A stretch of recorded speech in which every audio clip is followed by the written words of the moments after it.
If you have heard of the Regency TR-1 or remember the boom of the baby boom, then you must be interested in taking a journey into sound.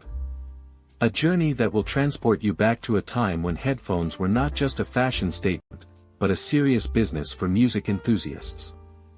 These old photographs reflect a period of past history, a time when headphones were not just a novelty, but a necessity for the youth of the 1970s. In 1954, the invention of the Regency TR-1, the first commercial transistor radio, revolutionized the way we listen to music.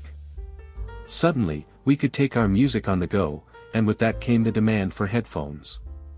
The headphone, once limited to military personnel and telephone operators, found its way onto the heads of tens of millions of youth, thanks to the baby boom and their obsession with this new music. Let's take a look at some headphone advertising from 4 decades past, starting with a Pickering ad from 1972. The ad describes the headphones as having an unmistakably natural sound, imparting a dramatic sense of realism to the music. The dual-tone color styling is striking, and every Pickering quality construction detail is meticulously crafted. Adjusted for inflation, these headphones would cost around $115 today, similar to the average Beats by Dre. But it wasn't just about the sound quality. Comfort was also a priority, as seen in a 1973 ad for Hear Muffs, the first headphones designed for comfort while lying down. No more cold, lumpy headphones ruining your warm and cuddly moments in bed or on the couch. These headphones were made for relaxation and enjoyment.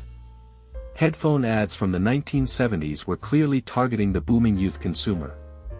Just a few years earlier, most headphone ads were marketed to an older demographic.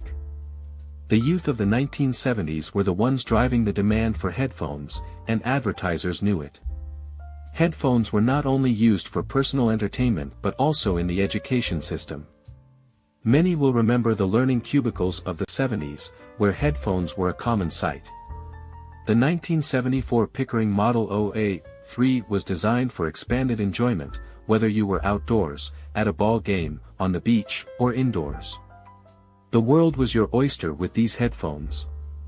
The Urban Dictionary defines headphones as a socially acceptable, I'm ignoring you, device. This sentiment is captured in a 1974 ad, where it's easy to get lost in the sounds. Nowadays, with everyone having their earbuds in at all times, social interaction has lessened. Moving on to the late 70s, we come across the Concha Consciousness headset. This was not a proper headphone but rather a pair of wildly uncomfortable fake conch shells to strap onto your head and tune into nature.